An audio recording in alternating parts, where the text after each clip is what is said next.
This is how people inviting spirits, evil entities in their houses. आपको पता है इसकी रेवोल्यूशन क्या है?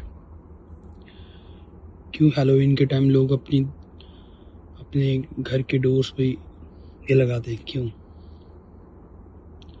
आपको पता है जब ये लगाते हैं तब एक रिप्रेजेंटेशन होती है स्पिरिट्स की। हम उन्हें एक मैसेज दे रहे हैं कि yes you can enter in this house, तुम्हारा वेलकम है। अब बहुत सारे लोग कहेंगे नहीं ऐसा कुछ नहीं है, ये फन है। खुदा ने कहा था मूसा इजराइलियों को बोल के अपने घर पे मेमने का ब्लड लगा अपने डोर पे, और एंजल ऑफ डेथ उन घर को छोड़ देगा जहाँ पे मेमने का लहू लगा होगा, वो कवरिंग में होंगे घर। ये दीवारों पे लगाना ये रिप्रेजेंट करता है कि हम उन्हें इनवाइट कर रहे हैं, हम उन्हें अट्रैक्ट कर रहे हैं अपने घर पे। God bless this world.